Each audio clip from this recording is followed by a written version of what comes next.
exists today, or is perhaps in a new form. Let's begin, shall we? Number 10. Paraceratherium. I think some of you were surprised when the elephant wasn't included in the world's biggest animals. Well, today I'm giving you something even bigger than the elephant, and it's not the mammoth. I'm talking about the Paraceratherium, which holds the title of being the largest land mammal that has ever lived.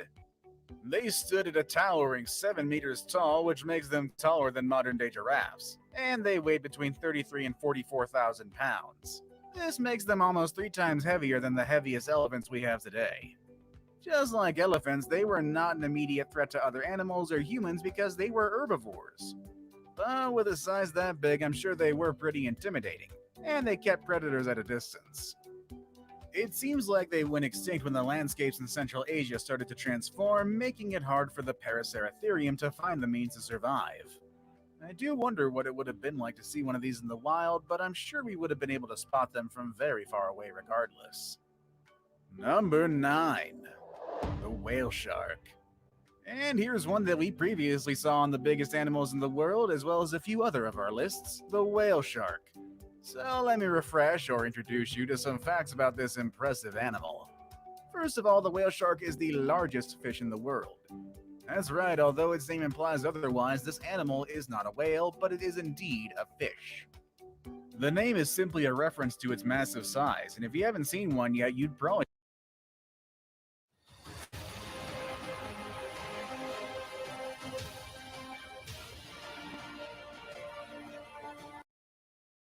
think it is a whale.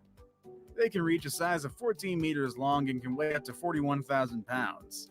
They're known for having long lives, and some of them make it to 150 years. With their enormous size, they could easily reign in the underwater world, especially when they move across the major oceans. However, despite the shark naming, they are filter feeders, which means that they mainly eat plankton and small fish that get caught in their big mouths. They are pretty friendly, and sometimes they can be spotted swimming with humans. Number 8. Leadsichthys. While the whale shark is the largest fish in today's world, it is not the largest fish in history. There's a fish that was larger, and that's the Leadsichthys. But it's actually not far from the size of whale sharks. Earlier estimates stated that a Leadsichthys could be about 27 meters long. However, later studies have shown that they might have only been around 16 meters long, which is still a bit bigger than the whale sharks, but just not for that much. Also, they were heavier, weighing about 43,000 pounds. And just like the whale shark, the Leadsichthys was also a filter feeder, eating plankton, shrimp, jellyfish, and any small creature that got stuck in its mouth. I kinda wish we had the Leadsichthys today, but at least we still have the whale shark, which is pretty close enough. Number 7. Kronosaurus. Who's the king of the jungle? That's right, the lion. And who's the king of underwater? Actually, that's kind of a debatable subject. Let's move on from that one. The animal I have here, though, considered once as the largest pilosaur ever, is believed to have ruled at the top of the food chain. The Kronosaurus. Named after the Greek god Cronus, who ate his own children, was a very intimidating predator. It could be about 10 meters tall and weighed something between 30 to 40,000 pounds. It would prey on all sorts of creatures, including fish, squids, and even other pilosaurs and ichthyosaurs. With such an intimidating reputation and a name, I'm sure the Kronosaurus didn't have to worry about other animals out there. Number 6. Titanoboa. You might remember the anaconda and the python as the largest snakes in the world today, but these two are so small compared to their very large ancestor, the Titanoboa. This big snake, which could be as long as a school bus, lived in the South American rainforest about 60 million years ago. With about 13 meters of length, the snake was not just long, but it was also quite wide, to the point that it would have to squeeze into your door frame if it came to find you in your house today. It's estimated that this big snake weighed about 2,500 pounds, which makes it half as heavy as a giraffe. So don't think you could have just picked up this snake and take it home as a pet, or toss it away like some people do when they find snakes in the wild. This snake was pretty much like any other big animal today. It was better to leave them alone. Number 5. The Megalodon. And here's another one from our previous videos, the Megalodon, the largest shark ever and the protagonist of a poorly rated movie franchise.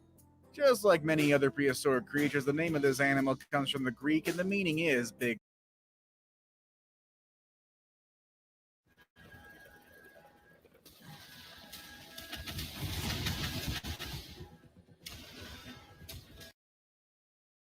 tooth. I guess that gives you an idea of how big and wide its jaws really are. Not only was it the largest shark in the world, but it's also one of the largest vertebrate predators ever. How intimidating can that be? Just think about this. The white shark, which is the current largest shark in the world today that's carnivorous, it can grow as long as 20 feet long and weigh as much as 7,000 pounds. However, the megalodon was easily 3 times bigger in size and could be 15 times heavier than its modern-day relatives. With such a large size and a predator instinct, this animal was likely at the top of its food chain and it probably fed from dolphins and maybe even whales. The animal went extinct more than 1 million years ago, but some people like to think that the megalodon is still out there in the deep ocean or the Mariana Trench or something like that. I guess Hollywood has really put some crazy ideas in our heads, or maybe they know something that we don't. Maybe I'd stay away from the deep waters either way. Number 4. The Spinosaurus. Films have made a really great job of bringing awareness of prehistoric animals. For that reason, thanks to movies like Jurassic Park and Jurassic World, we know a bit more about dinosaurs and other animals that are now extinct. And while some of the portrayals are exaggerated, we at least learn the names and some interesting characteristics of these species. That's the case of the Spinosaurus, a dinosaur that you probably remember from the Jurassic Park movies from the 90s. They were the largest carnivore dinosaurs on Earth. They could be about 18 meters, and in fact, at 1.8 meters long, their head alone was the size of a human being. And those spines on their backs were about 2 meters high. Even though they were so big, they didn't feed from any large animals. Their diet consisted of fish and sharks that they could eat with their serrated teeth. Their ability to swim made it easier for them to get this kind of food. Number 3. Argentinosaurus. At this point, you've already learned about the largest mammal and largest dinosaur to ever dwell on the land. But there's another animal that lived on land that was even bigger than those two. It's the Argentinosaurus, which is known as the king of sauropods, which, let me remind you, are not dinosaurs. The Argentinosaurus was in fact not just large, but also the longest one to live on land. They could reach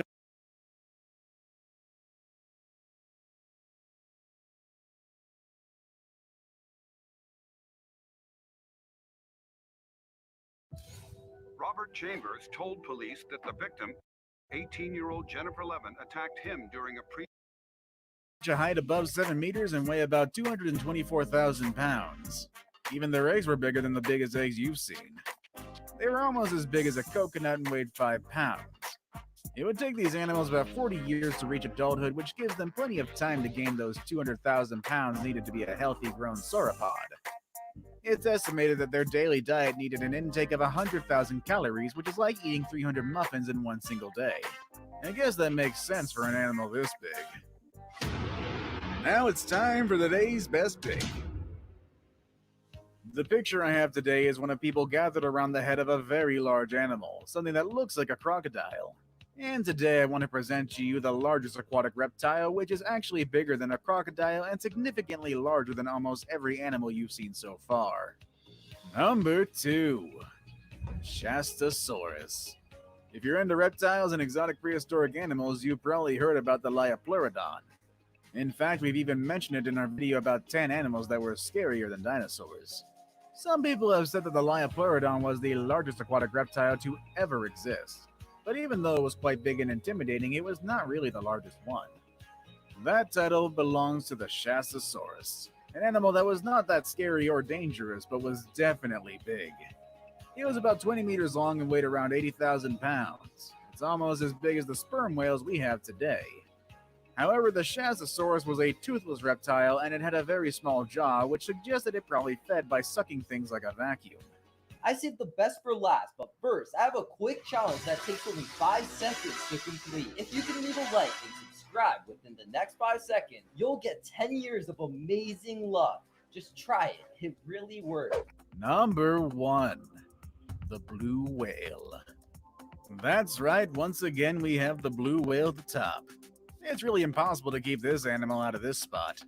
This animal has been, still is, and hopefully will always be the largest animal in the world. I mean, I wouldn't like to see any animal larger than this, but it would be quite interesting. The blue whale can reach a weight of 180 tons and a size of up to 30 meters long. That's about the size of the Leaning Tower of Pisa, which is already one monumental work of architecture. Us humans are just really, really tiny next to this thing. I mean, you think elephants are big. Well, the tongues of the blue whales alone are as heavy as an elephant. Also, the hearts of these big mammals can be as heavy as a car. And you'd think with such a big size they would feed from big animals, but their main diet consists of tiny plankton and small shrimp called krill. They're decent swimmers, moving at 30 kilometers per hour, and with that impressive size, I'm surprised that they can move that fast. And just in case you've forgotten, or perhaps you don't even know it yet, whales are not fish. They are mammals. Just like dogs, bears, and other hairy animals you see around, and just like those animals, baby whales also need their milk. They can drink up to 600 liters of milk each day, gaining about 90 kilos of weight on a daily basis during their first year of life. That explains how they reach their large size in adulthood.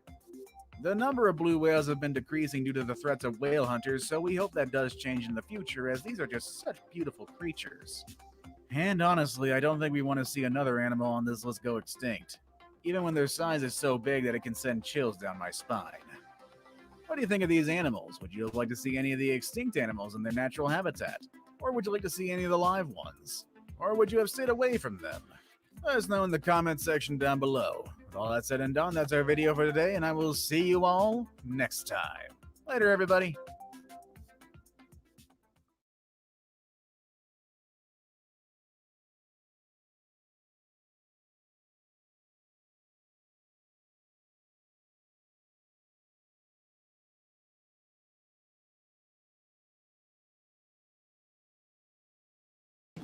What's poppin', y'all? What it look like? How's everybody doing today? Top of the top. DJ Shook Brian, salute. DC Perk 67, salute. April D, salute. Eli Delgado, salute. DJ Shook, salute. Almighty Sazon, salute. About that, salute. Lucifer the Spartan in the building, salute. Banks Young Guns, my dude. Salute the YG, salute. Jared McCaskill, salute. Yeah, man. I said, let me share this one with the peoples, man. Rob 2G, Allentown in the building, salute. E-Dog, 135th, and live. Brat. Know what I'm saying? Palato in the building. Yeah, so I was looking at that joint because remember, like yesterday we had the ones with the strongest bite. But yo, did you see the size of that gator or crocodile? Damn. And it already has the strongest bite force out of all animals. Yeah, Eli, the croc. You saw that croc they had in the video, yo? Ooh, salute Felicia Cortez. Yo, no doubt DC Perk 67. One love. I'm telling you, bro. Serious. Things is big, yo. Dangerous. Dangerous. But just as dangerous as all, they got a weakness though. I gotta research that. I heard two of them. One of them was something about to rub the stomach or something like that, and they supposed to go to sleep. I mean, I'm not the one to try that one. I gotta check that one out, see it for myself. You heard? You know what I'm saying? I gotta see that one for myself, cause I tell you.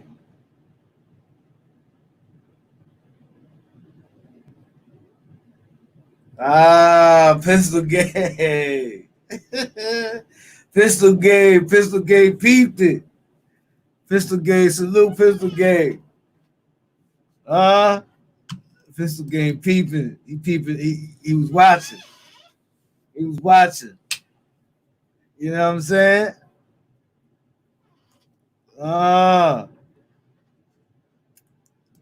But Joe, I definitely got some things for us to kick it about today. It's been real busy out there.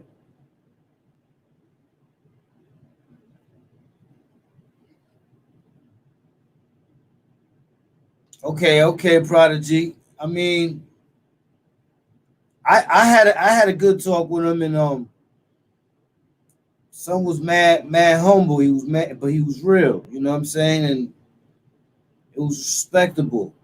I guess it's the form and it's the sometimes communication can be established when someone takes a step back.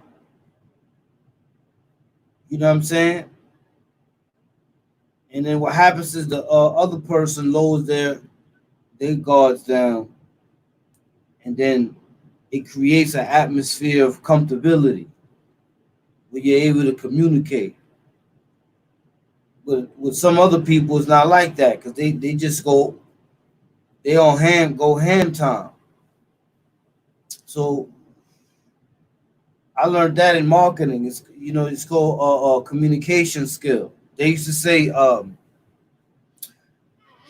sex. They used to call it sex, and the acronym was smile, eye to eye contact, and excitement. See what I'm saying? So, not saying it in that particular form and fashion, but the same ideology is implemented. You know what I'm saying? Same ideology. Jay Breezy, salute. That's my thing, man. I love the animals. I love the storms in the sea. You know what I'm saying?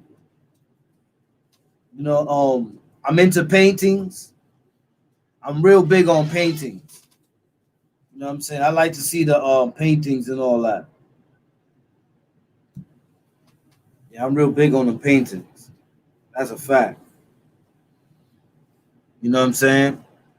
You'll discover a different type of attraction when you look at paintings. It maybe sound bugged out. However you take it, I'm telling you, it's a good hobby. Joseph Pena, salute. Patterson up in here. K Ball 1400, salute. Fact. Brian Crawley up in here. Jorge Ruiz.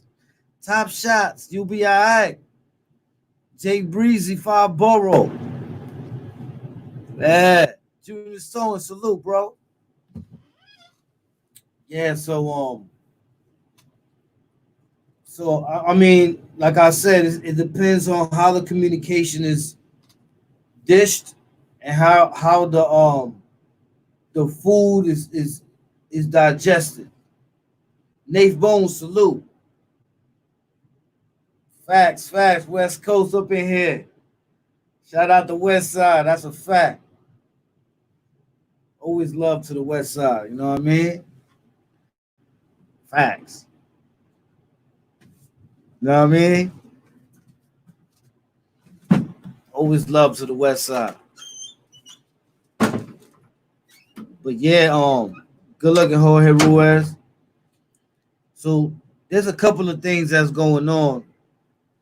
I'm not sure if y'all in the loop of it. So I said, let me put it up there and see what the peoples think about it. You know what I'm saying? Yeah, Banks Young Guns. I heard from him. A couple of days ago. I think he came through a couple of days ago. Oh yeah, that's a fact, Pilato. That's a fact, bro.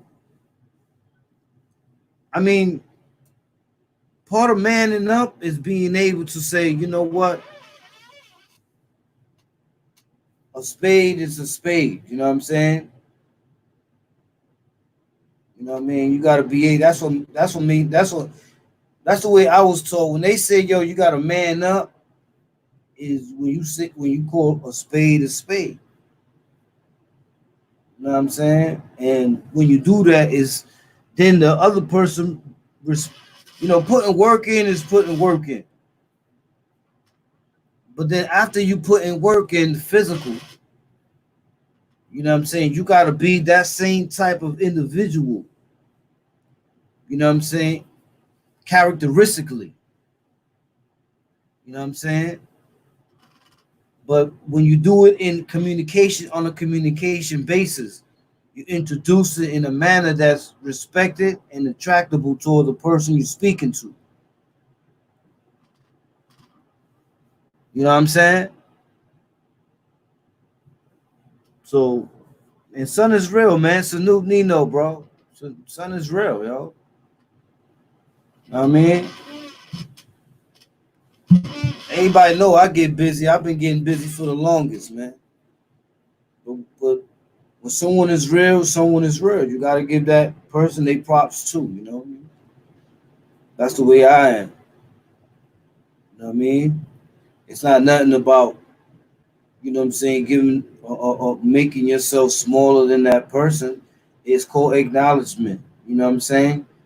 You know, a lot of times we ain't the only ones that's putting in that work. A lot of other people's putting in work too. You know what I mean? So we gotta look at it from that perspective and say, okay, that's what's up. So it's more of a pleasure to be able to meet someone who you can look at and know is real as you. Because it's not every day you're gonna meet someone like that. You know what I mean? Not every day.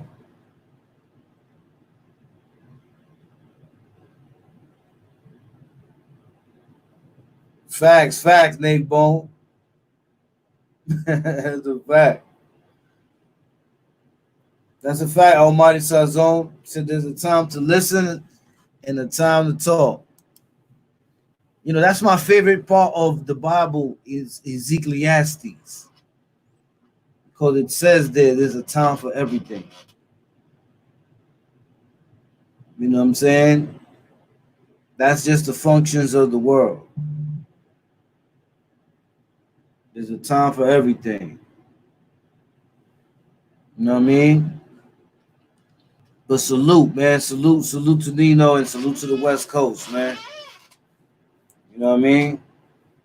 Real recognize real, man. That's how it goes. You know what I mean? But yo, here's one thing I do got. I want to show y'all something. I want y'all to tell me what y'all think about this right here. You know what I'm saying? Let's see what.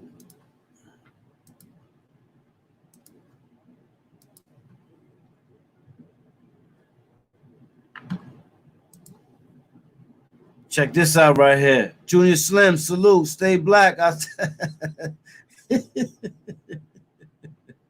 Oh, they going in.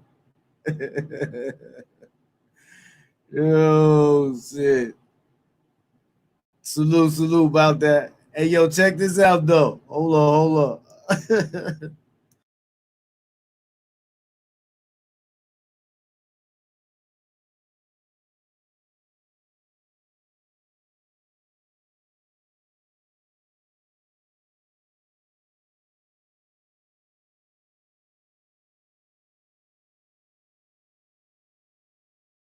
This one, but where it is handing out summonses is up for debate because the agency is not disclosing where. The latest viral video over social distancing enforcement shows police restraining a 15-year-old in East New York. He was allegedly part of a group of 4 not maintaining a 6-foot distance and arrested after he was found to have an outstanding complaint for menacing. It comes a day after Officer Francisco Garcia was placed on modified duty, seen in this video on the Lower East Side, aggressively enforcing social distancing. The Legal Aid Society says Garcia has a history of lawsuits being filed against him for his conduct, where the city had to pay out almost $250,000. What did NYPD do about that when these civil lawsuits were filed? We don't know because that disciplinary record is secret. During today's press briefing, the NYPD and mayor would not take our questions on why the officer was still on the job, but did say each social distancing enforcement case is being reviewed individually. The common denominator here is starting with a lack of compliance, and I think echoing some of what the mayor said, respect here is a two-way street. The latest NYPD stats show Friday, May 1st, 11 summonses were issued, Saturday, 89, and Sunday, a lot less, 23, but 7 arrests were made. Public advocate Jumani Williams says he wants to know by zip code and demographic where it's happening. Monday, the NYPD commissioner said he planned to release it by precinct and possibly parks, but was working it through legal.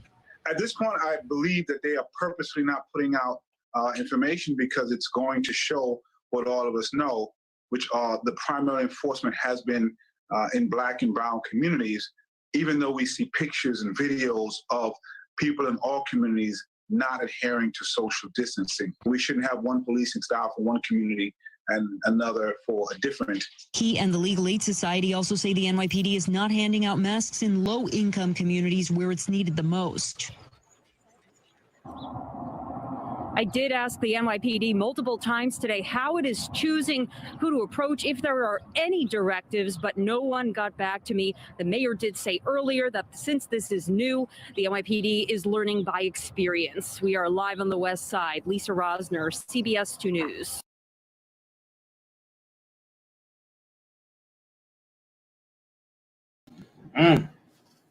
Interesting, huh? It's crazy, yo. You know what I'm saying? That's crazy type of enforcement right there. Now, my whole thing is this. You know, you already know that the social distancing, I mean,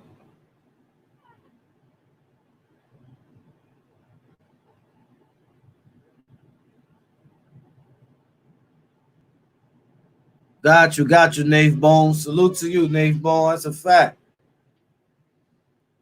That's a fact. But yeah, you know, I'm looking at that and I'm bugging out and I'm saying to myself, like, it's not over yet. You know, that's why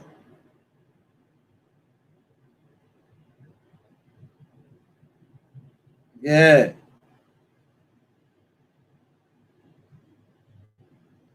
Yeah, I mean, yo, I'm telling you, bro, it's you got to remember, you got to look at it from this perspective. Like, they really adamant about that social distancing, but at the same time, you know, I know how people think. They like, yo, man, hold up, man. When this is going to be over? I'm not used to this. I'm not used to being in this type of situation. You know what I'm saying?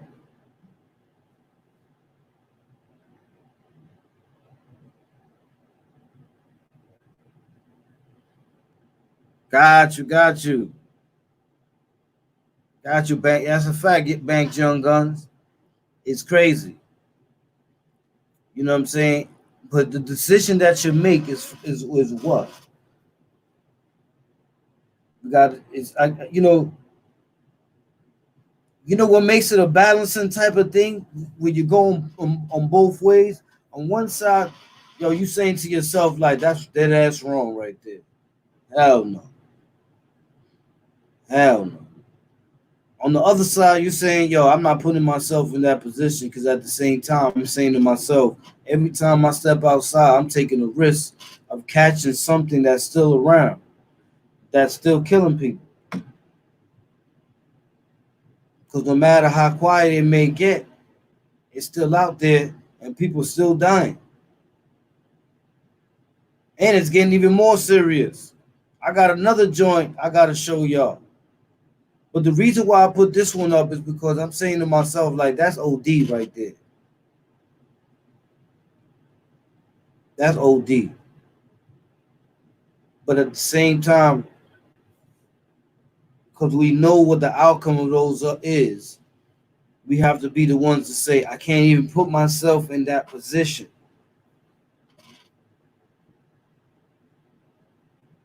See what I'm saying? I can't put myself in that position. I got to be mindful of my movement. Facts.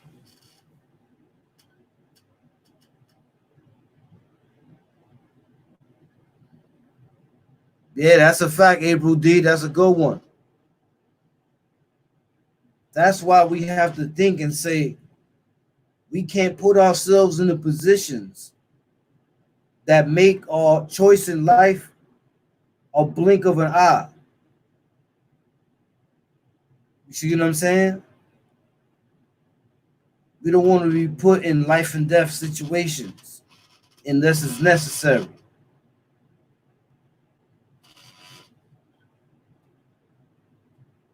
Salute, Mob Style 83. ¿Qué pasó? Dime. You know what I'm saying? So that's the reason why I say, yo, this right here is very important, man, because we're dealing with an establishment.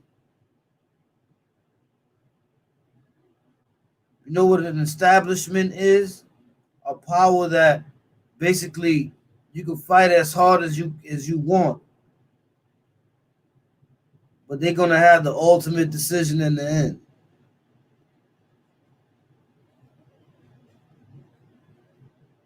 That's a fact. I think he might get the bag for that. You see what I'm saying? But at the end of the day, it's not gonna stop. That's why I'm saying that people need to say to themselves, do I want to put myself in that position to have to even go through that? Because at the end of the day, it's not over. That joint is still out there. It's still coming through. You know what I'm saying? It's still in the air or whatever. It's still being passed. Mad heads is still getting killed. I was checking this morning. They got another one now. And this one's killing kids. No lie. This one's killing kids.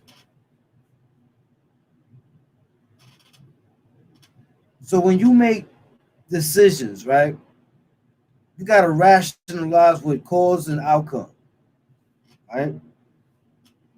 And you say, all right, what is the cause? What will be the outcome?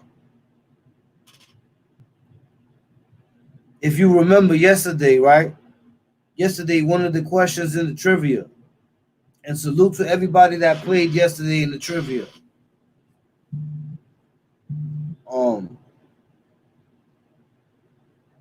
It was one of those situations that we spoke about an individual who was a big motivator in a movement that made national headlines, and in the end got gunned down like a nobody. Decisions is very important in life, man. Like chess. You're not just gonna move a piece like you playing checkers. Because the object is not, certain pieces can't move certain places. That's how life is.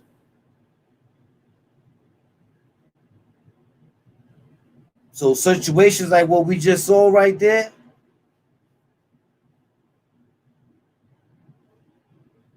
that could be decreased two ways.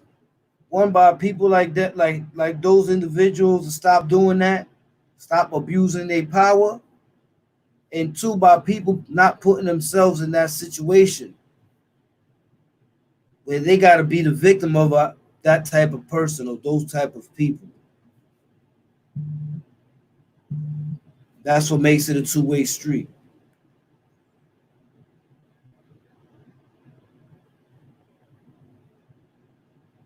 You know what I'm saying?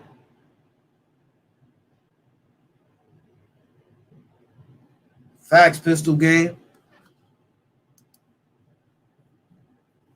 You know what I'm saying? Facts, Nave Bone.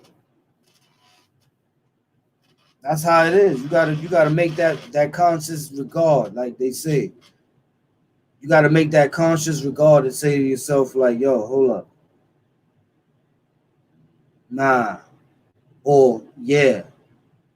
You see what I'm saying? Yes is just as important as no. There's not going to be a yes that's more important than a no. There's not going to be a no that's more important than a yes. They're both just as important.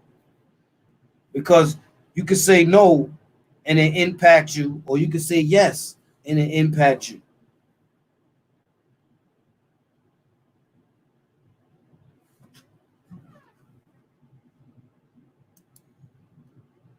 Salute Junior's towing. Jano Star. Rise up.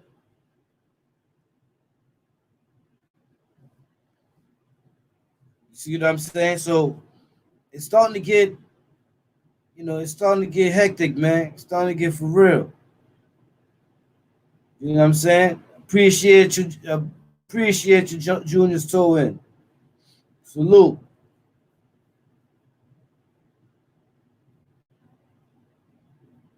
Yeah. But watch this. Remember, when you thought it was over, right? Because a lot of people believe like it's over. They be thinking like, yo, this is done with. There's no more. There's no more COVID. It's going down. They don't talk about it as much. Boom, boom, this, that, and the third. Salute, juniors. Daniel Moore, salute. Nah, it's still that. It's still out there. It's people still dying. And the numbers are still high. See what I'm saying? Salute, G-Dub Quinn. Word. Matter of fact, I'm about to show y'all. About to show y'all right now.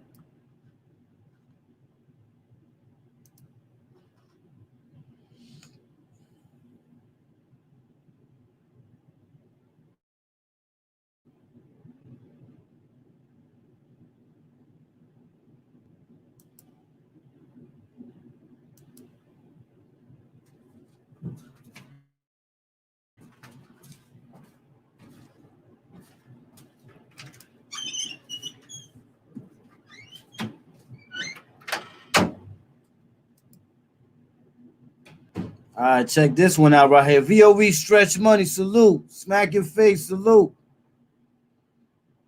Watch this right here. Check this joint out.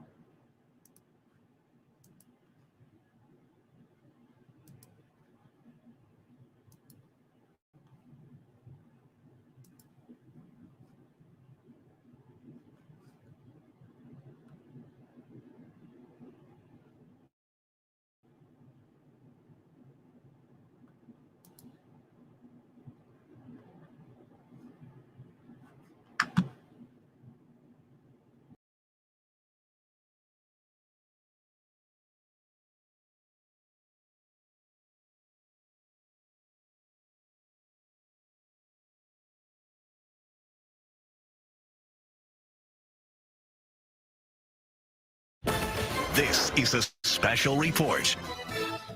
Governor Cuomo's giving an update on the coronavirus pandemic in New York. Let's listen in. 3, no favorites. I'll show her participation today will be clear in a couple of minutes. To my right, Melissa DeRosa, Secretary to the Governor. Let's give you some facts about where we are today. The number of total hospitalizations is 9,600. That is a lower number than yesterday, barely. It's basically flat. As I mentioned yesterday, the weekend reporting numbers tend to be a little erratic sometimes. We're not quite sure why. This whole reporting mechanism has just been in place a couple of months. First time ever, every hospital has reported every day to the state, but it's better than going up. You see the overall total hospitalizations is down. Change in intubations is down. That's good news.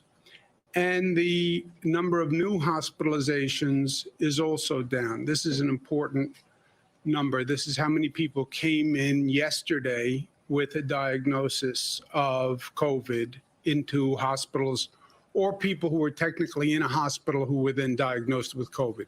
But again, Sunday is a different day operationally for hospitals. But again, the number's down, so it is good news. This is always the worst number when we're going through the facts of the day, and it is not good news. Number of lives lost, 230, technically up from yesterday, even allowing for the Sunday reporting. But it is painful, painful news for all New Yorkers, and we'll remember those families in our thoughts and prayers. There's no doubt that we're coming down the mountain. Only question is what trail we take, what path we take coming down the mountain. How fast does that decline continue? Does the decline continue? And that is purely a function of what we do. None of this is preordained. None of this is decided by any factor other than our own behavior. You tell me how well New Yorkers socially comply with distancing, et cetera, and I'll tell you what that infection rate is doing. It's that simple. And everything we have done thus far has worked, and that's why the number's coming down. But you tell me what we do today and tomorrow, and I'll tell you the infection rate in the next few days. What we've said from the beginning is the key is testing and tracing and isolating. It's very hard to do. It's easy to say.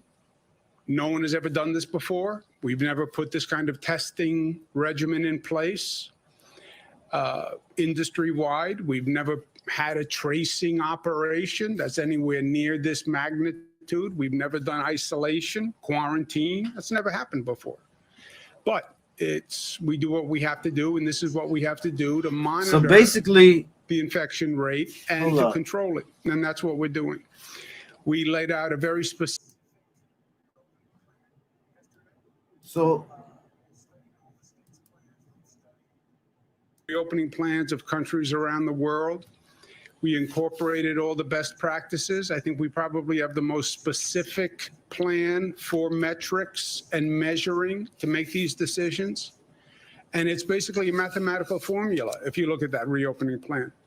And I think that's the way we should do it and proceed. This is about following the data, learning the lessons, listening to the experts, following the science, and it's about being smart. Everybody's emotional. We're getting more emotional. There's more stress. There's more anxiety. There's more pressure on all of us. We want to get on with life. We want a paycheck. We want to make sure our job is there. But it's still a time to be smart, right? We don't act emotionally. We act.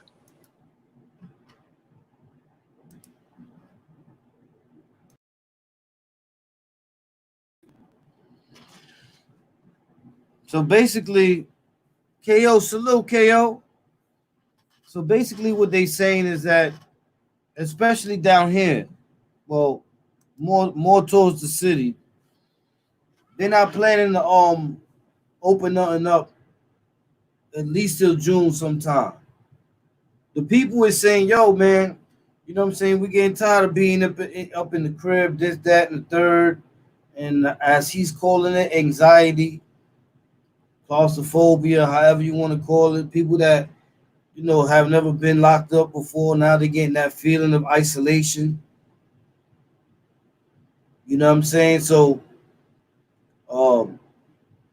basically what he's saying is like this. If we go and we just open everything back up again, we'll never be able to contain this virus the way we would if we took our time in opening stuff, because now we're gradually, this is clean, this is good to go. This is clean, this is good to go.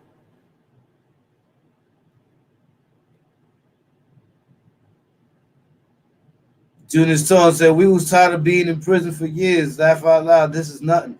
I mean, I'm not going to lie. To me, it's nothing. To me, it's nothing, because at the end of the day, I don't think about the enclosure.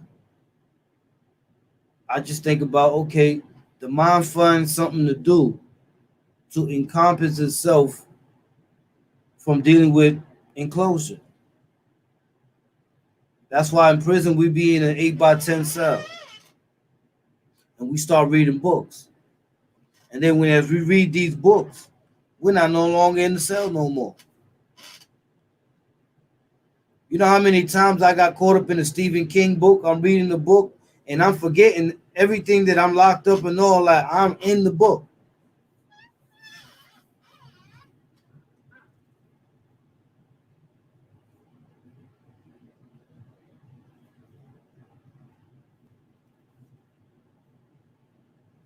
Yeah. Venezuela Reyes said we did this in the 30s, Nazi voice. Yeah, I remember that. I read up on that as a matter of fact.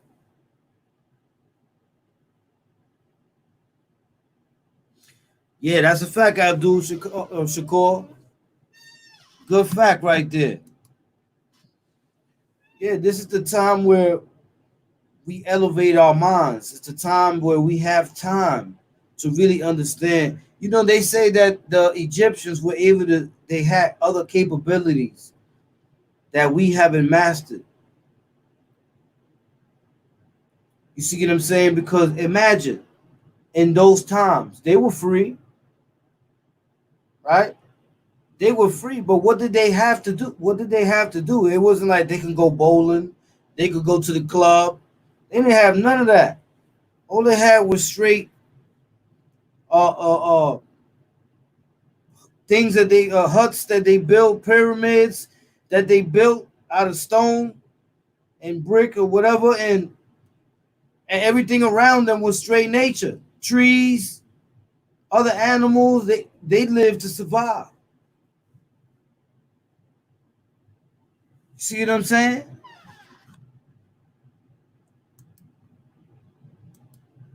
They lived to survive. So because they lived to survive, imagine they didn't have none of the stuff that we got. So even though they were free, it was like they were just incarcerated on a big cell where there was nothing there. You see what I'm saying?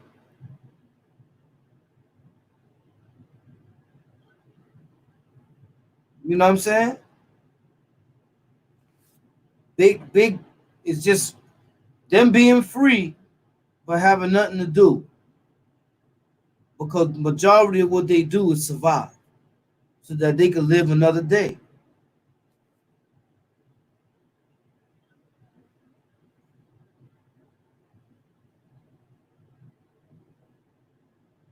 Oh, yes, that's a troll, Banks Young Guns.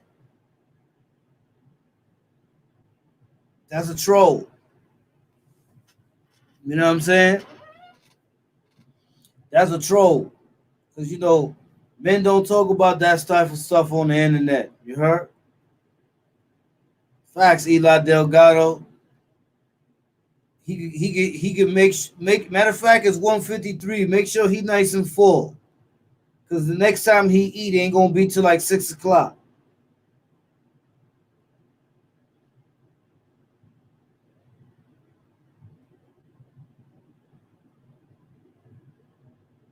Yeah, E-Dog, I be knowing.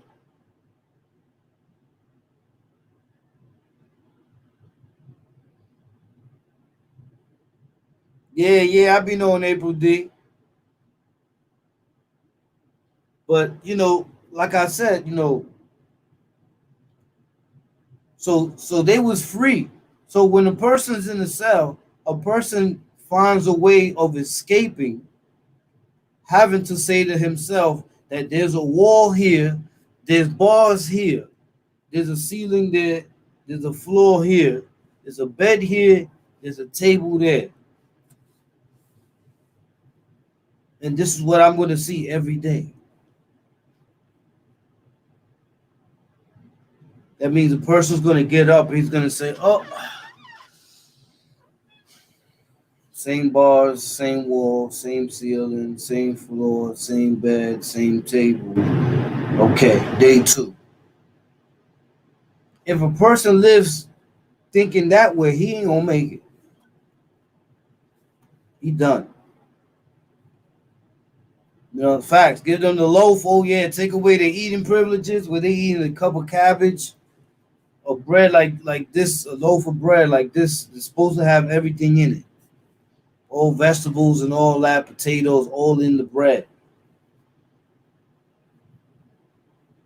You know, it ain't like they gonna give it to you nice and soft out the oven. Hell no, that stuff was sitting on top of a cabinet since early in the morning yesterday.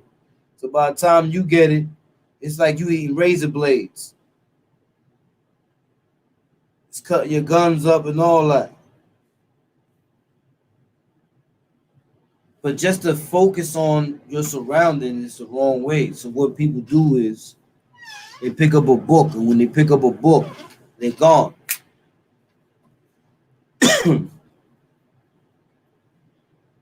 Like me, I could say I did 9 years in the shoe.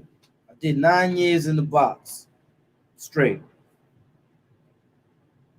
But out those 9 years, except for the physical aspect of it, when I had to get it on with the Jakes, and when I had to eat dudes up or whatever, you know, all the stuff that I was doing. Other than that, I was in that cell. So while I was in that cell, I really wasn't in that cell because I said, okay, you know what? Let me go to Maine for a second. I'm gonna pick up a Stephen King book. Bang, I'm gone. Simple. If I'm physically wore, and when I went out to the cages at rec in the morning, that wasn't enough. Trust me, I'll get up and I'll just start doing some push-ups right there. Bing. Now I'm in competition. My mind is not thinking about the walls, the bed, the tables, the bars, the ceiling, the floor, the sink. I'm not thinking about none of that stuff. Now I'm competing. How much did I do? Let me check that out. Okay, I'm gonna up it now. I'm doing 10 sets of 100. Now I'm gonna do 10 sets of 150. I'm gonna up it down. All that time, those things that are around you are there, but you're oblivious of it because you're focused on something else. You know what I'm saying? You got your focus on something that is more beneficial towards you making it every day and holding on to your sanity. You know what I'm saying? You got something. I remember I used to take a net bag, and I used to take my blankets, my pillow, and I used to get the porter when somebody leave and they got an empty cell. I tell them, yo, let me get that pillow. And he'll go and he'll get me the pillow. And I'll take the pillow and I'll get a needle and thread and I'll make me a punching bag with the mattress. And then I'll take two socks, 2 pairs of socks, and make holes in them. Then fold them over, and then take cotton from one of the pillows and stuff the top of it and sew it. So I can make pads. Salute Reginald Brown. And then I will take the mattress and I'll tie it onto the gate with a string. Bring it back around, tie it. And then I'll be there washing it. Boom, boom. Boom. Boom, boom. I'll be there washing it for a minute. Nah, I ain't using no wrist wraps. Straight just a glove. Facts. So you're gone. You're not there no more. You're not thinking about the situation anymore because now you got a different agenda that's oblivious of what's there. You already know that what's there is there. It's not going to go nowhere. You know that already. It's not rocket scientists. You already know that. But you ain't got time to concentrate on that. because you got a punching bag in front of you. And then you're going to physically exhaust yourself from the energy that's creating this type of mentality where you're thinking about things you don't need to think about no more. Salute James Kills. Salute Tryon Nerva. Facts. Tipsy Brimstar. Salute. All right. Salute to your son, bro. Hope everything's all right.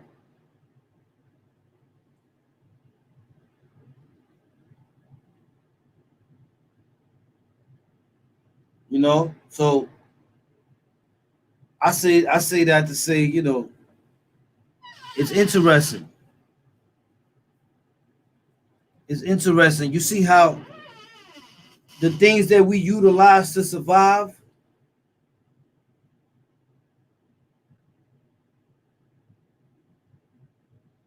the things that we have to do to survive,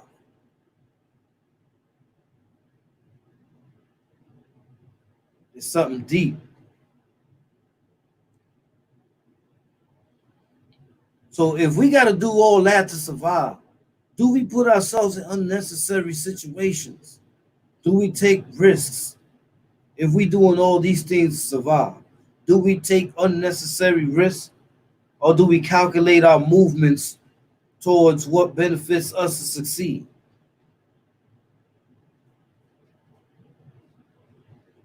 That's the question, right? I think that's the question most people ask when they ain't emotionally stuck on something.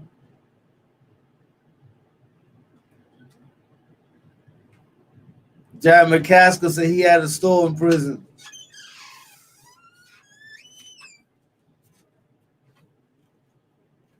You know what I'm saying? Queen's Finest, salute. Salute. I mean, that's D Nice said that was a good question. I'm saying, you know why I asked that question, D Nice? Because a lot of times it's like decisions, right? Certain decisions, sometimes we over decide, right?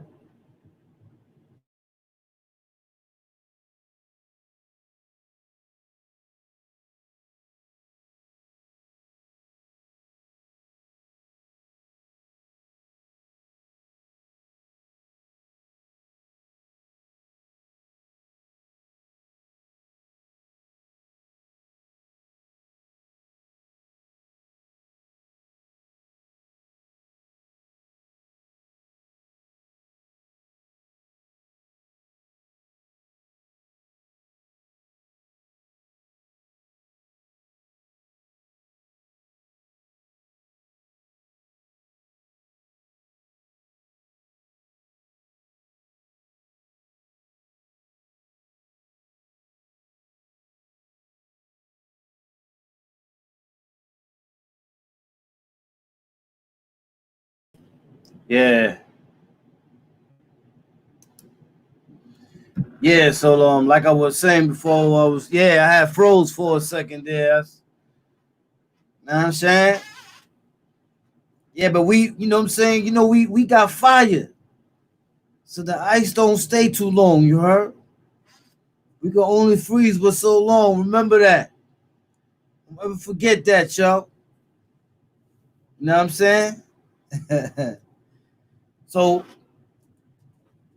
for New York, it's gonna be a minute before they start opening things up because you know you can't deny the fact that they need to get rid of that. Because what's the use of letting people back out and it's still out there already killing 230 people a day? Still 230 people a day. 260 people a day. I know y'all don't think that's a joke. That's straight facts right there.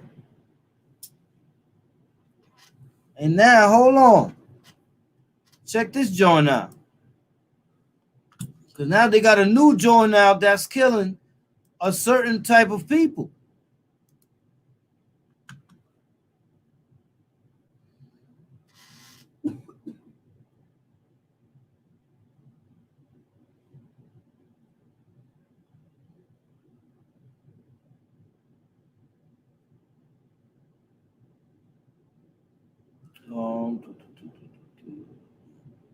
Oh, here we go.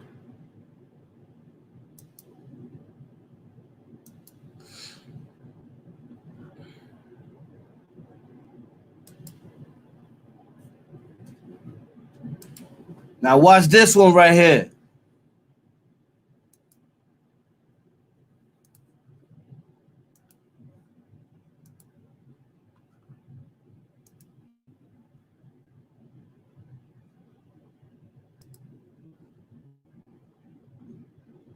Children between the ages of 2 and 15 have been hospitalized in New York City with symptoms consistent of a rare disease, and health officials say it is possibly linked to COVID-19. CBS 2's Alice Gaynor reports.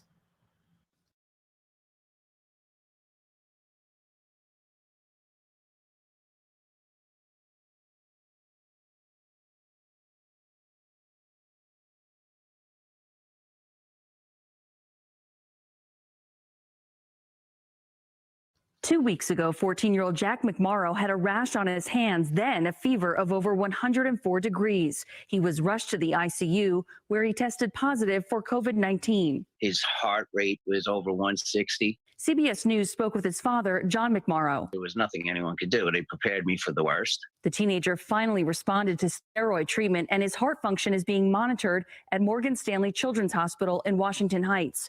Researchers are investigating COVID-19 cases like Jack's and the symptoms of a mysterious illness that resembles Kawasaki disease, which causes inflammation throughout the body and/or shock. The New York City Health Department sent out an alert last night describing a pediatric multi-system inflammatory syndrome.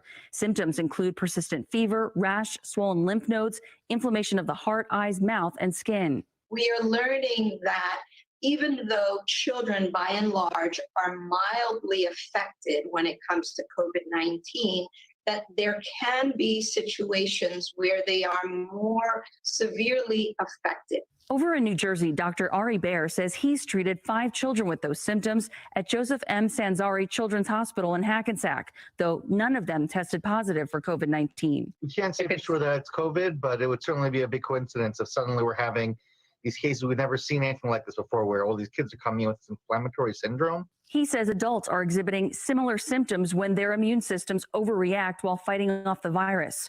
On Long Island, Dr. James Schneider at Northwell Health is seeing the same. I have 11 patients who currently fit this category of illness.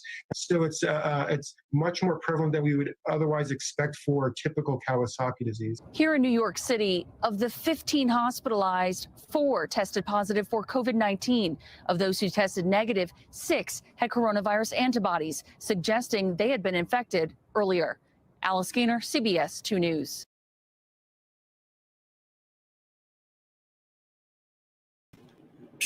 See that? Now you got a joint, another joint. And this one is going after the kids.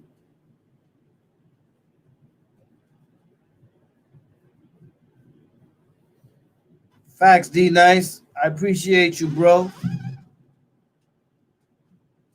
Yo, did y'all know about that? How many of y'all know about that? Facts, Junior's towing.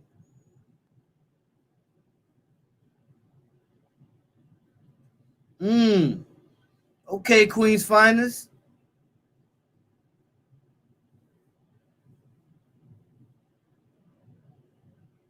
Yes. Felicia says she knew about it. Yeah. This is strictly getting the kids. See what I'm saying?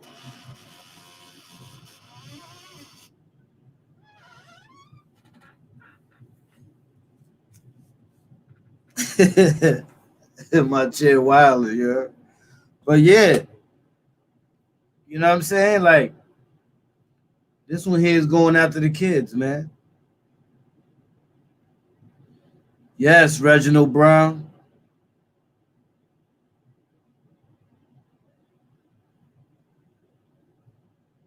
Yeah, this is New York. Felicia said she saw it in Milwaukee, Wisconsin. We seen it over here in New York. Remember?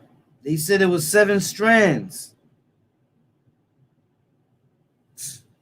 Yeah, man. It's like, listen. So now we're in this quarantine, basically protecting ourselves. So we really need to put ourselves in situations where we ended up like the video I showed you earlier on. But we definitely ain't saying that that's right. But we definitely saying that, yo, do we need to be putting ourselves in that position? And look at what's going on. Well, it got a little bit more quieter, right? Yeah, it got a little bit more quieter. But it only got more quieter because the numbers are still up there. Imagine every day somebody's telling, hey, yo, 250 people died today. And then the next day, 260. And then and then you tallying them numbers up. You like, whoa, hold up. We're almost losing like 2,000 people a week.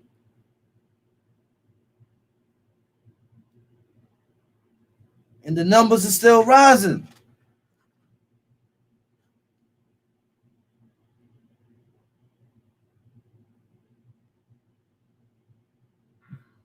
Facts, respect K-Ball 1400 block. Salute Compton in the building. You know what I'm saying? Shout out to Compton. Facts. But look at what's going on, man. Look at what's going on.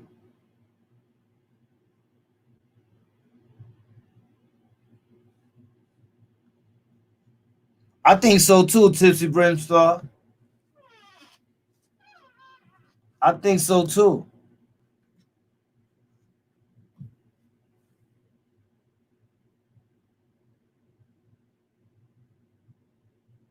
Yeah, because imagine this turns into I Am Legend. I know y'all saw the movie I Am Legend.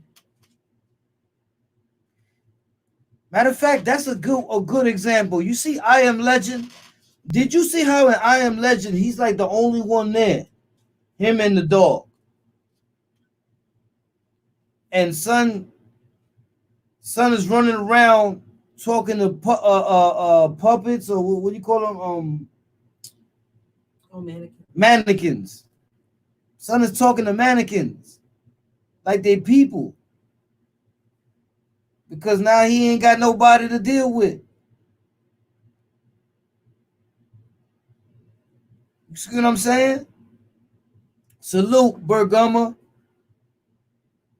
Now he don't got nobody to deal with. So he's like in a big cell. Because no matter where he goes, there's nothing. Only what was yet left of yesterday. You see what I'm saying? It's crazy, right? But we have to say to ourselves, look, now the kids, they got a strain that's strictly coming after the kids now. I heard the president of Tanzania tested goats and the tests were coming back positive. And I saw something about the meats. They're about to have a shortage in meats.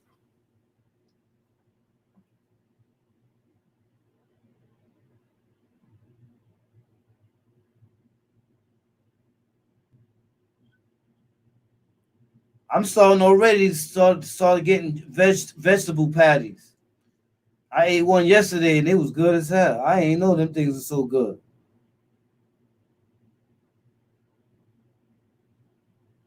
Yeah, the Purge. Yeah, the Purge. All those movies. What do you think all those movies were designed for? Yeah, facts, Big Lou. Big Lou just said it just as I said it. But here's another one y'all probably ain't think about. Here's another one y'all probably ain't think about. Watch this.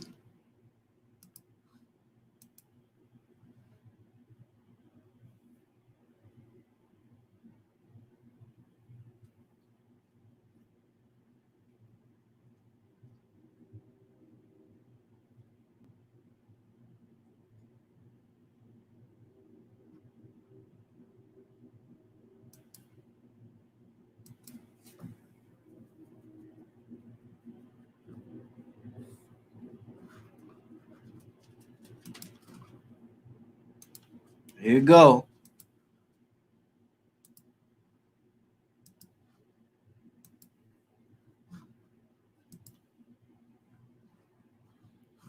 Now this one here,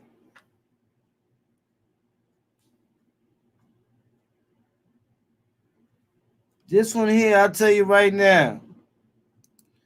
This one here, you're gonna be like, whoa, for real? For real. Why did no one tell drivers with no tickets in 3 years about this? New York drivers, this is the number one simple truth. Your car insurance company doesn't want you to know. If you are currently insured, drive less than 50 miles a day, and live in a qualified zip code, you can get an extremely high discount. Additionally, if you have no DUIs, you can even get more discounts. But do you think your auto insurance company would tell you that? When Miranda entered her zip code at insurance.comparisons.org, she was shocked. She found out her local insurance agent was ripping her off, and she could get her car insurance much cheaper.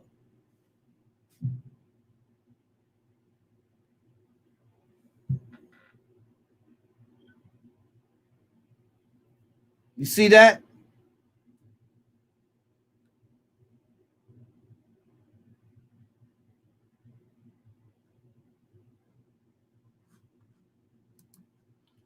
So a lot of people that remember during this quarantine, a lot of people ain't really using their whip like that. It ain't like they going to too many places. So you should already know. You got to get that bread back. Five Fuego, salute.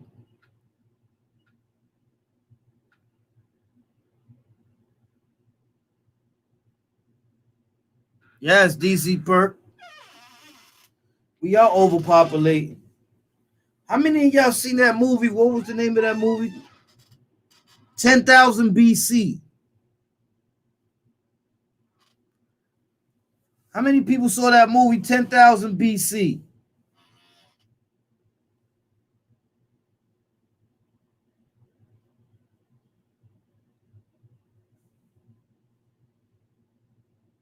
Abdul Shakur seen it. Now look, did you see how quiet the world was? Did you see how empty the world was? Did you see how everything that he did was to survive? That was it.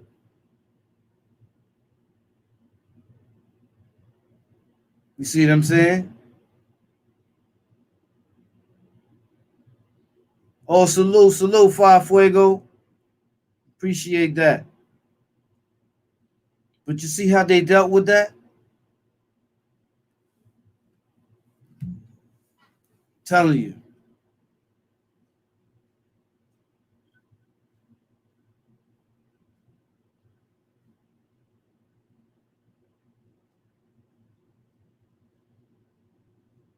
Oh, you just sent me something on Donald Trump. You know, so there's a lot going on right now. As you can see, there's a lot going on right now. No matter how quiet it may seem. We still having incidents out in the street. I saw a video the other day with a dude that didn't want to get He didn't want to get tested. What? That's what it was, man. Oh yeah. He didn't want to get tested, and it looked like they had to manhandle him and to get him to take that test because he was coughing.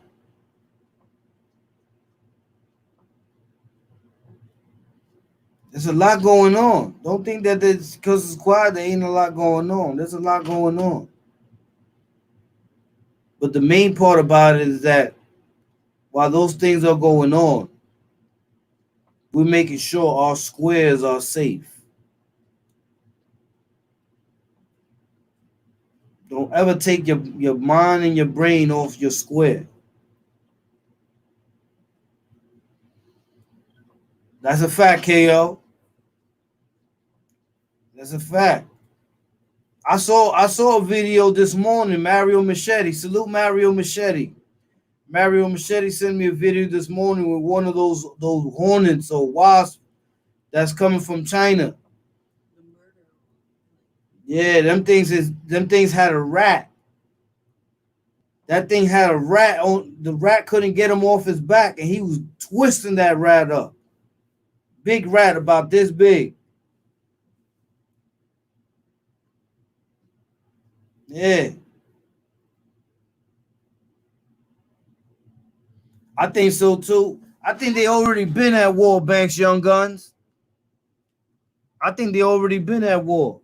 I think this is the war that ain't get publicized.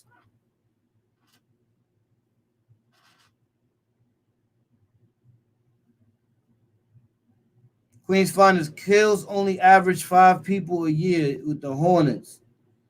It depends. I don't know if is Queen's Finest. Is that those Hornets that they talking about? But the Hornets that I saw, he even looked like no Hornet. He looked like a bird. That bee was about this big, yo. Brolic joint. And I'm telling you, he was on the rat's back. The rat couldn't get him off for nothing. Yeah, Queen's Finest.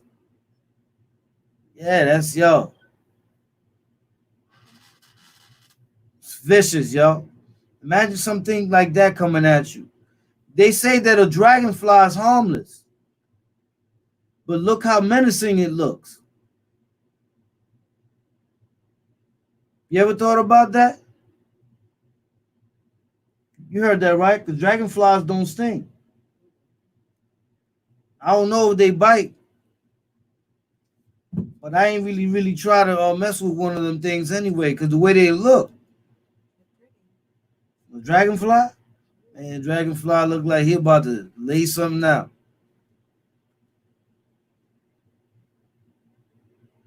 You got a thing with 4 wings fluttering your way. And yo, KO said, I'm sugar dragonflies. yo, my dude, I'm talking about you seen, and since I was a kid, they always used to say, yo, them things is harmless.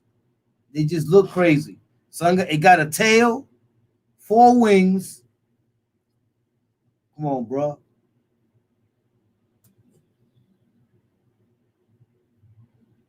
Yeah, that's what they talking about, E-Dog. That joint with the hornet on the mouse. That wasn't no mouse. That was a rat. But then again, I done seen some bigger joints too, but that was definitely a rat. That wasn't no mouse.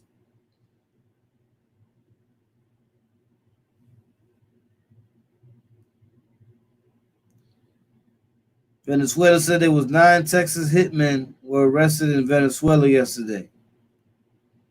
They're everywhere. DC person at the swimming pool. Yo, I don't like bees, and I don't like spiders. And I think that's about it. Everything else. Oh, and there's this little frog. I seen it when I was in the DR one time, this little frog looking thing. It only comes out when there's water and they drink off the leaves. But son, it was green. It looked like the Geico lizard, but it had a mean ice grill. And the only time you saw it was when it used to rain. Like just by looking at it, you already knew, like, nah, bro, I'm not going nowhere near them leaves. Because that's the only time it came. It only came when it used to rain. And you sit on the leaves with a mean ice grill and be like this. Just looking at you. And you like. And I used to tell my grandmother when I was in the DR, I used to tell my grandmother, I used to be like, yo, grandma, look. And she'd be like, yo, don't mess with that. Leave that alone. So the way it looked and my grandmother telling me that's a no, that was a dub. I ain't mess with that. Facts. Locusts. Yeah, you ever seen a locust? They're scary. They shed their skin. Oh, they look like frogs? No, they're like a hard beetle thing. Oh, nah. I'm talking about the joint that looked like a frog. I know, but he looked like a Geico lizard, but the face is he got like his eyebrows was pointing down. Yo, son looked mad like he's tight about something. I was not trying to go mess around them leaves, man. Big Lucy, they look like bats. Oh, E-Dog, he said, when the last time you saw a lightning bug at night? I ain't see, yo, you know what? They come out in the summer out here, I think. Mm-hmm. Yeah, right? Because I remember last summer. Mm-hmm. Yeah, we was messing around, throwing them at each other.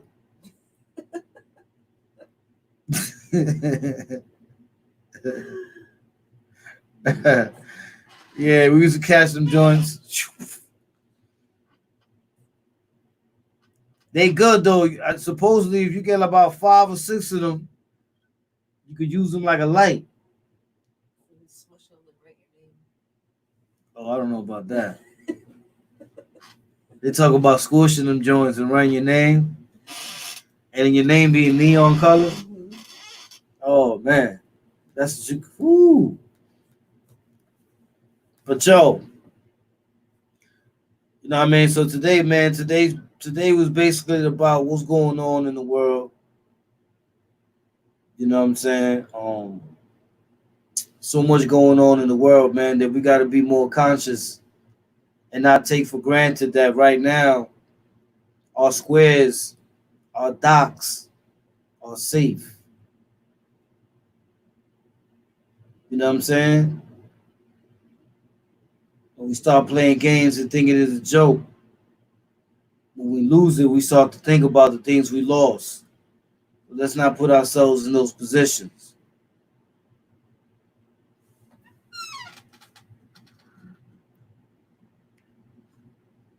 Oh, yeah, Junior's Tone.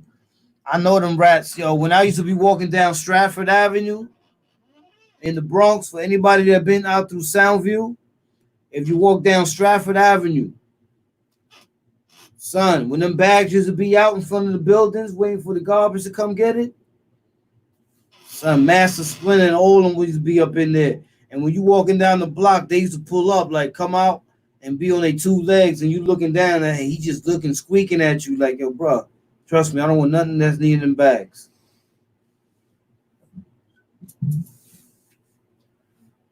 Be serious.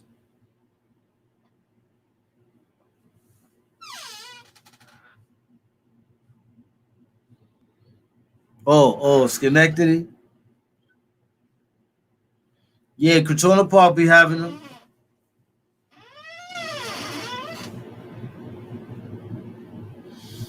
Yeah, I know, KO.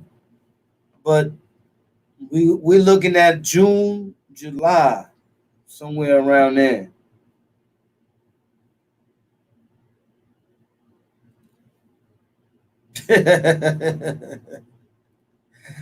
Nicolette Moore said, I'm so scared of rats, I'd faint.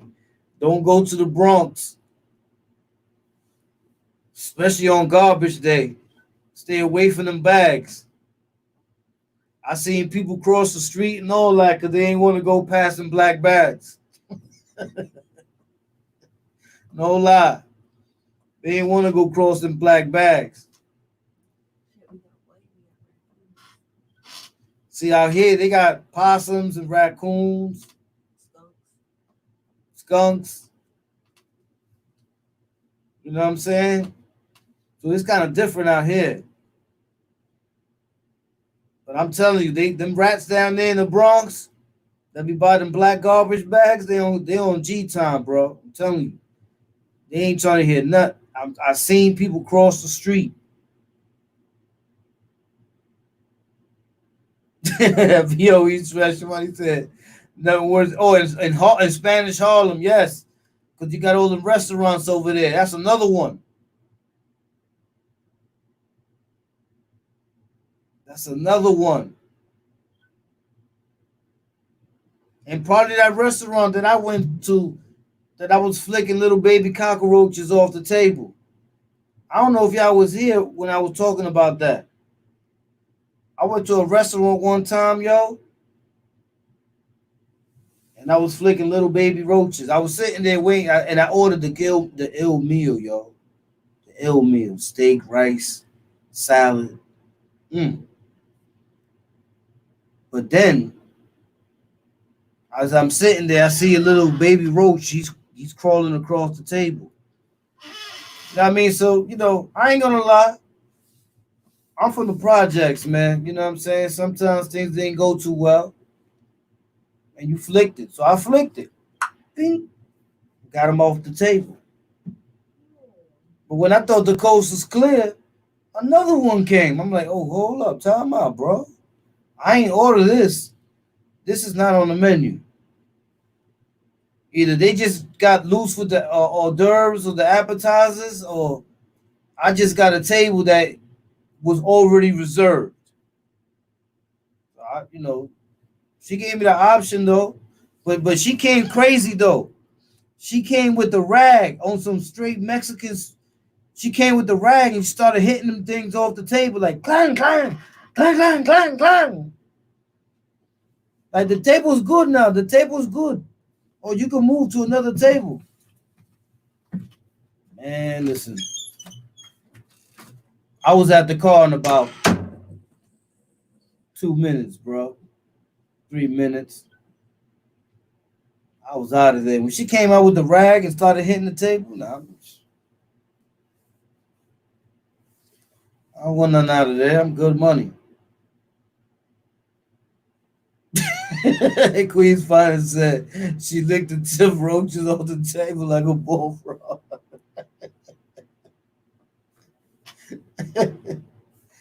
Yo, I one time went to an East Indian restaurant too one time in Manhattan in one of them side blocks. Bro, and as crazy as it sounds, as good as the food was, I was sitting there and the mouse just ran like that, and ran outside. And as I was like,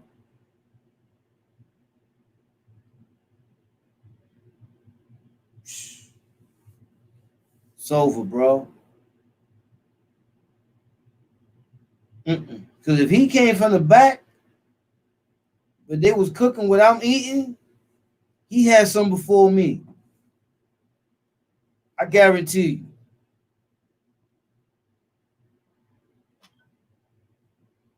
I could guarantee you he had some before me. So I ain't want to eat no more. I just put the spoon down. Ping. I said, yeah, I'm done. I still told him it was good though. I said, yo, I ain't gonna lie, the food is good as hell. But your choice of customers is a little odd. I'm like, I bet you like animals, right? And he just looked at me like I was strange or something. I'm like, yeah, he know what I'm talking about. But I'm gonna leave it right there. I'm just gonna mosey on along and find me another place to eat. Because I'm still type hungry. I'm just not going to eat something that was already tasted by somebody else that had a gray suit on. I'm not messing with that.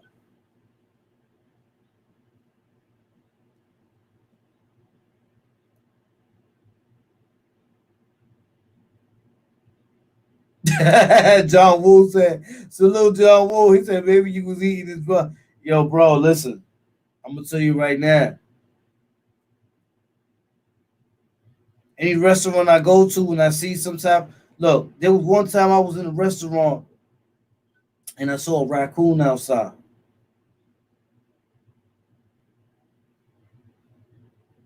But I saw the way they was looking at the raccoon. Like if they was gonna do something to it, they made sure that they didn't want to really do something to it that'll mess up the meat. And then I found out that people eat that. I was like, yo, people eat raccoons and possums. What? They eat possums. You will never see me in their house. Ever. Ever. You will never see me in their house ever.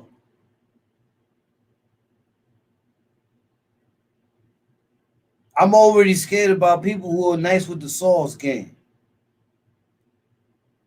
But when people are nice with the sauce game, they'll give you frog legs, throw some salt. And yo, I ain't gonna lie, the Chinese, they sauce game is off the meat rack. They'll make a sauce and put it on a gator's nail and make it taste like that shit was corn on the cob.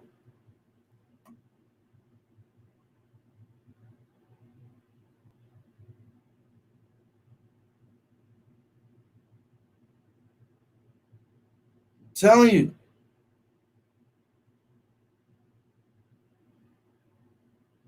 Any place without a or pending sign, I won't eat from. Yeah, that's a fact. If they don't have an A on their joint,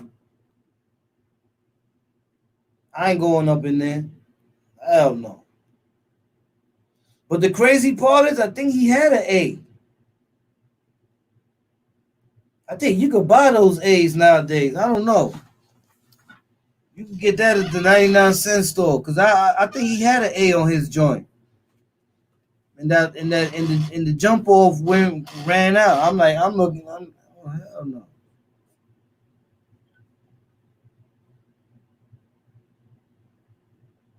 He said curry possum.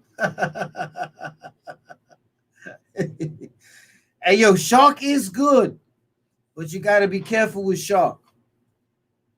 One day I was eating fried shark fins. I went to a bar restaurant, and I was eating mad shark fins, busting them down. I caught mercury poisoning. Ended up in the hospital, and because I ate mad shark fins. I was busting them down. I was getting the lemon, pouring the lemon on, eating. Ooh, I'm like, man, these shark fins is good as hell, yo.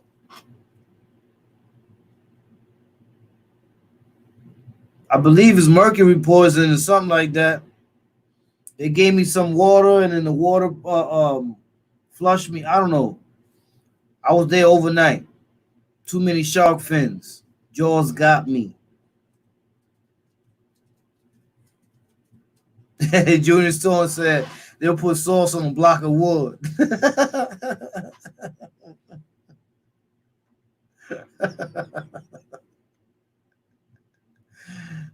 Salute Guyana, that's a fact. Salute Burbies. Salute Georgetown. It's a fact. You know what I'm saying? Salute, salute, salute. You know what I mean? I just wanted to make sure we was all in the loop, man, because there's a lot of things going on in the world. But if we keep ourselves in the positions that we are, we get to laugh and smile more. See what I'm saying? We're able to do this because we're not putting ourselves in those positions. You know what I mean? Salute to everybody in the chat. You know what I'm saying? Because I'm about to get up out of here. Hey, yo.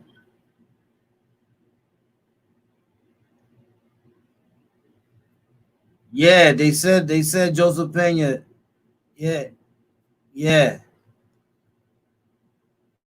But salute to everybody in the chat, man. I appreciate everybody that came through today. I told you, man, we was gonna have another good one. You know what I mean? I appreciate everybody. Thank you, April D. Salute. I appreciate everybody that came through. Great session today, as always.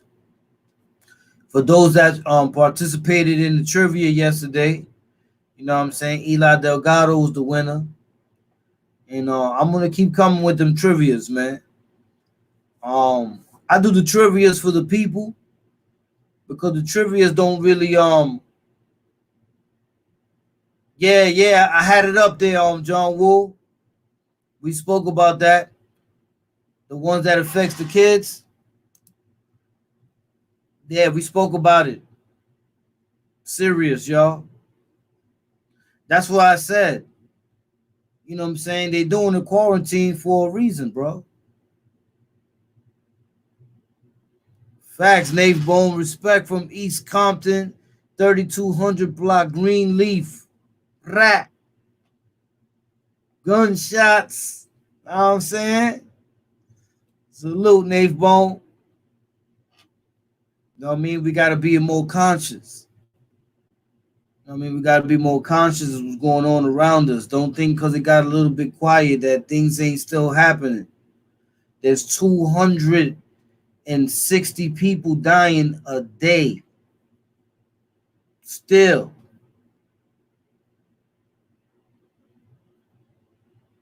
You see what I'm saying? Facts, Nate Bone. Always love. Bees to the seas. You already know.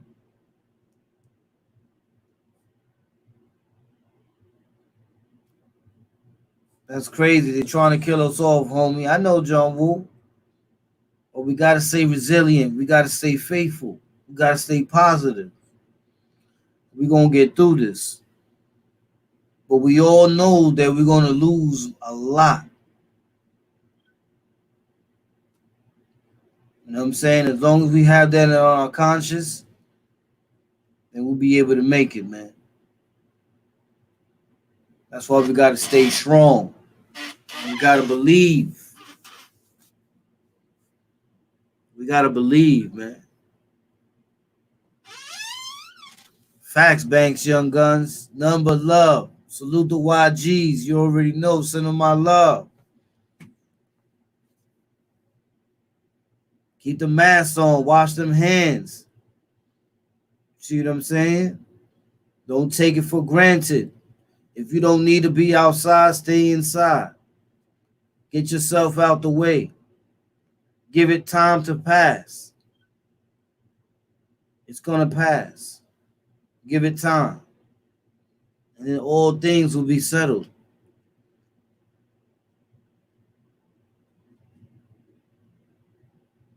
KO says spray disinfectant on your sneakers. It says stays on your shoes. Oh, yeah, especially those who have athlete's feet. Look, because imagine, how do you smell somebody's foot odor from if his feet is over there and you over here? About the COVID on your shoes. No, but look at what I'm saying. If you're sitting over here, if I'm sitting over here, how do I smell somebody's feet from all the way over there if the aroma didn't come this way? Right? Which means that what? Which means what? That means what? That it can travel. That's what I'm saying. Jared.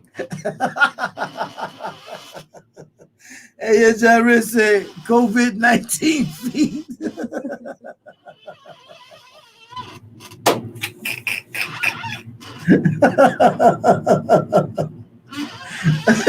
Hey, yo.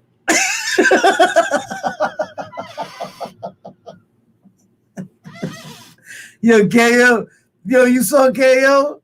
KO said savage.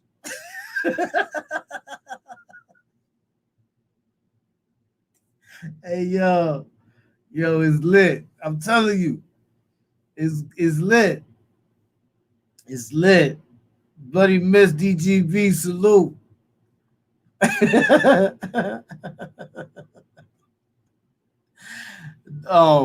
D Monencia Star, salute, bro. Yo, Dollars from Uptown. I'm telling you, bro, it's serious.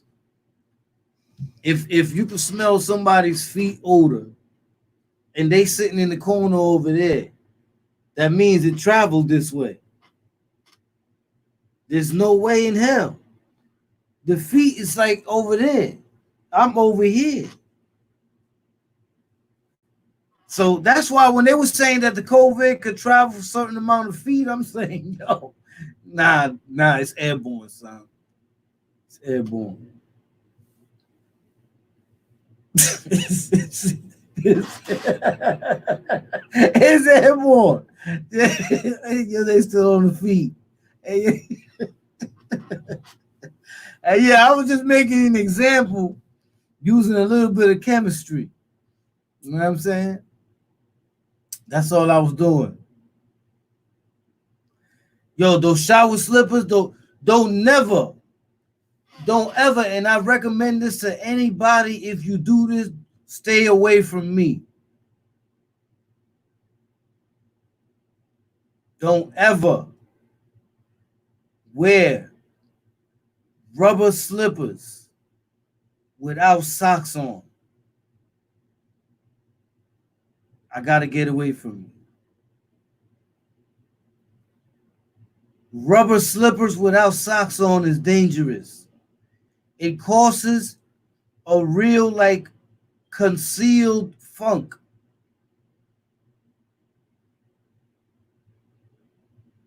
For real. That's why certain people's cribs I never used to enter, or some people I used to go up to the kitchen and turn back around, act like I got a phone call, because I would walk in and I'd be like, there's a pair of slippers right there, and I'd be like, oh,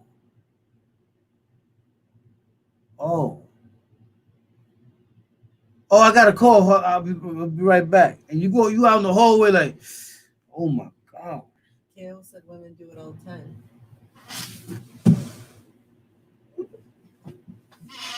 Women do it all the time. Trust me, I got an axe.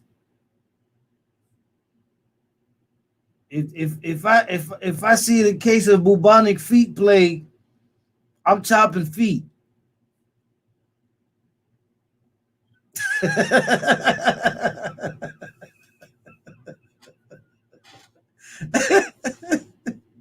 KO say in the summer, I said you got to be careful.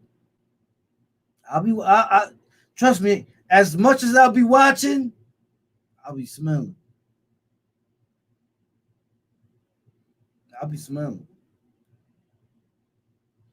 That's like I was on the train one time, and this certain female was sitting there with a pair of leggings on, and it looked like she was playing basketball or something, and at the same time it was that time of the month, and I could tell the whole car was pissed off. The whole car, y'all. Everybody in the car had a face like, and Shorty was just sitting there with her legs wide open, like all of y'all whole list.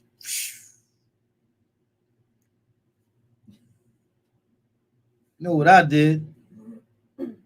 I violated. It says do not cross to the other car. I did it. I was in the other car. I got up out of there. I'm not gonna be sitting there. They was miserable in that car. And I know she knew that she was doing that. Shame on her. She shouldn't have wore leggings. She should have wore them MC Hammer joints. Oh yeah, then again, yeah. She just needs a shower. Spacesuit. Yo, John Wood, what's that? Fish bacalao? No. That's what's like parkour. Yo, I don't know how many people here have been to Jamaica Avenue, but when you go to Jamaica Avenue by Sufton, they got the fish store right there on the corner. You can't miss it. Because before you even step on that block, you smell it. Well, she had the whole car smelling like that. You know how sometimes a smell brings a picture to your mind? I'm sitting in the car and I'm saying to myself, like, I'm seeing fish with their eyes and mad ice around them. No lie. I'm seeing mad fish and ice all around them.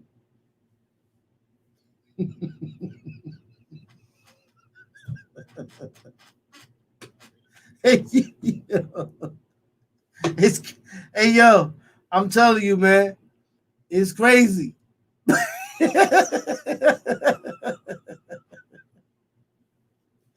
Hey, yo, but hold up. I did say I was getting up out of here. Let me get up out of here, man. Salute to everybody in the chat, man. Nothing but love. I appreciate y'all coming through. You know what I'm saying? Cool little wreck at the end. But this was a serious segment. You know, a lot of things going on. Let's be more aware. Let's not lose focus. Let's protect our squares. Let's stay sanitized. Let's make sure we don't drop our guards because it's still out there. This thing's still happening, and we got to stay aware of those things, man. Salute to everybody, man. Nothing but love. You already know the Wildcats in the building. The Wildcat is up out of here. Salute.